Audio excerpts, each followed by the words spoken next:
Good evening, Professor Robbie Sabel. Good evening.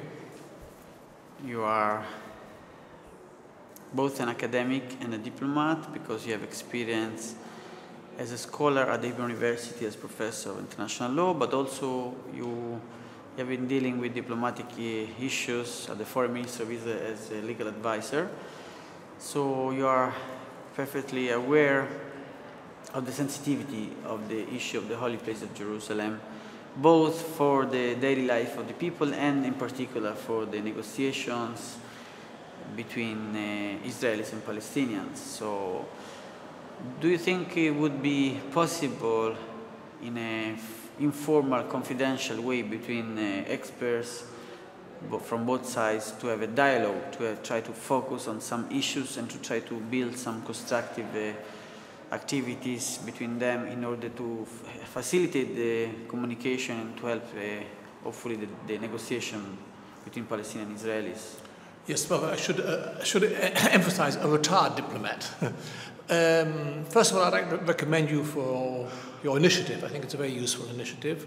I think the sort of center that you envisage can be serve a very useful function. In other words, if we have a center which does research on the holy places and has a large resources on documents and studies on it, it can be very useful. And I can foresee a situation where in the future the parties may approach the center and say, look, we would like to take advantage of some of your facilities, or perhaps you can offer some ideas. I think it can serve a very useful function. I think it's possible that the parties in the future, when they want to try and reach some sort of arrangement, and obviously we have to reach an arrangement about the holy places, will be able to turn to a research center such as the center you envisage and say, look, what ideas do you have? Is there any role that you could play? We may want a third party to be involved in it. I can see various possibilities. Again, it's a long term. We're looking ahead to the future. But in the future, I presume that parties may be happy to have the facilities or the advice of a third party. Let's go back now for a second to your personal biography. You are, of course, an Israeli and you are a Jew. So from this point of view, if we touch the issue of identity, why do you think holy places are more important for you personally? As a religious symbol, as a national symbol, as a cultural heritage symbol? I think it's a combination. In other words, holy places are part of the cultural heritage of the Jewish people, and they are part of the cultural heritage of the Christians throughout the world and Muslims around the world. And there's a combination. Places are holy to more than one religion. It's something we accept, we acknowledge, and therefore we need cooperation between the three religions in this case who have an interest in their cultural heritage. So it's a combination of national, religious heritage shared by three monotheistic religions, and we'll have to have some form of cooperation.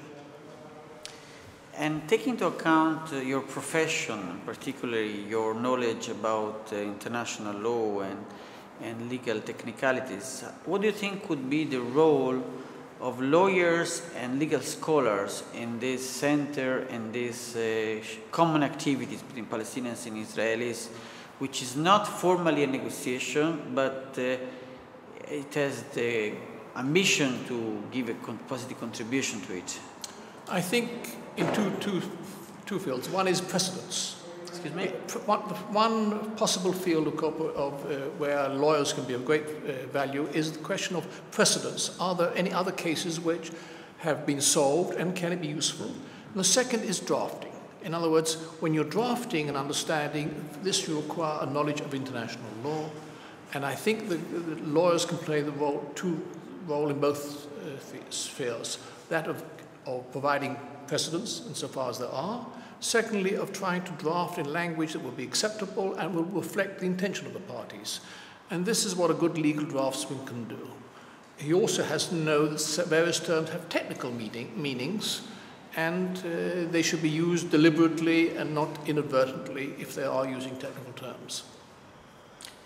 Thank you. You make me remember something when I was in the committee of the Prime Minister Ehud Barak, the Committee on Jerusalem set up by Dr. Moshe Amirav, that I was asked the precedents in international law practice about sovereignty underground. There was a big discussion about the Arabite Haram al-Sharif, you know, the Temple Mount, whether it was possible to separate sovereignty not in a horizontal way but in a vertical way. So I consulted the office of the legal advisor for the Ministry of Italy, and they told me there were two precedents, one in the Mont Blanc, in the gallery between Italy and France, and the second was a bilateral treaty between Italy and the Holy See regarding a parking lot. In both cases, there were a vertical division of sovereignty, I mean, in terms of title between the parties. And by the way, speaking about the Vatican, there's also an interesting precedence because there is a separation between title, which belongs to the Holy See, and current governmental power in terms of police control in the square, which belongs to Italy. So would you have an example, an idea, or a suggestion that could help, you know, this dialogue, even in the context of this center, from the legal perspective, that could help according to your experience, your feeling, without any formal commitment, just to give us... It's clear that if we're looking for special status, the Lateran Treaty would be of interest.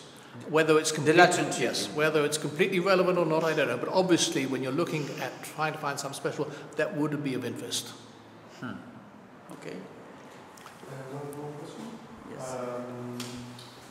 A little bit about the choice of Promed and Enrico to focus on the Jerusalem question as one question in the whole Israeli-Palestinian conflict. Could you say anything about that choice? What do you think about it, or do you think?